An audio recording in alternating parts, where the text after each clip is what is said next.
UN का stage मंच वैसे तो दुनिया भर के लिए एक पैगाम या फिर मशवरा देने का होता है, लेकिन पाकिस्तान शायद दुनिया का इकलौता मुल्क होगा जो स्टेज का इस्तेमाल अपने घड़ियाली आंसू बहाने के लिए करता है। शहबाज शरीफ ने भी ऐसा ही किया। उन्होंने इस बार जब बोलने का मौका मिला तो उन्होंने एक बार फिर से कश्मीर राग अलापना शुरू कर दिया। रिपोर्ट देखिए।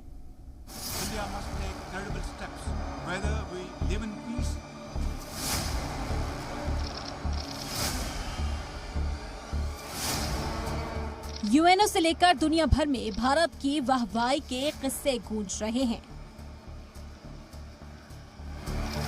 पीएम मोदी की एक सलाह पूरी दुनिया को ऐसे पसंद आई कि हर तरफ उनकी तारीफ हो रही है।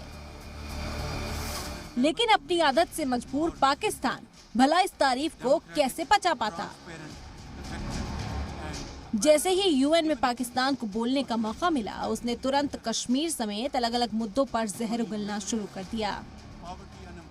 पाकिस्तान के वजीर आजम ने अपनी तकरीर की शुरुआत पाकिस्तान में सैलाब से आई परेशानियों से की और यहाँ भी खुद की सरकार की जवाबदेही के बजाय दुनिया को सैलाब के लिए कसूरवार ठहरा दिया। The question to raise here is quite simple. Why are my people paying the price of such high global warming through no fault of ours? We have no contribution in this. Nature has unleashed her fury on Pakistan without looking into at our carbon footprint, which is next to nothing. इसके बाद वो फिर वही राग अलापने लगे जिसे बोलने में पूरे पाकिस्तान की सरकार को मजा आता है। जी हाँ, कश्मीर राग। शहबाज शरीफ ने भारत पर इल्जामात की बरसात करना शुरू कर दिया। शहबाज शरीफ ने कहा कि भारत सरकार जम्मू कश्मीर में बैनुल अक़वामी कानून की खिलाफ वर्जी कर रही है। इस दौरान वो आर्टिकल 370 का जिक्र करना नहीं भूले। At the heart of this long-standing dispute lies the denial of the inalienable right of the Kashmiri people to self-determination.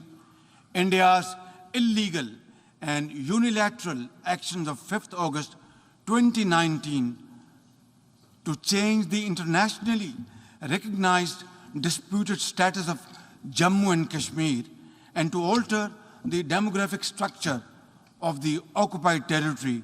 New Delhi has ramped up its military deployments in occupied Jammu and Kashmir to 900,000 troops, thus making it the most militarized zone in the world.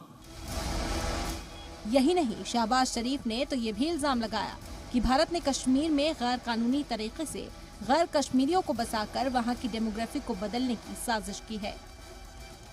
Through illegal demographic changes, millions of fake domicile certificates have been issued to non-Kashmiris. Kashmiri land and properties are being seized. Electoral districts have been gerrymandered and over 2.5 million non-Kashmiri illegal voters fraudulently registered. Jammu Kashmir के मुसलमानों की दुहाई देने के बाद शहबाज शरीफ दुनिया भर के मुसलमानों के हिमायती बन गए।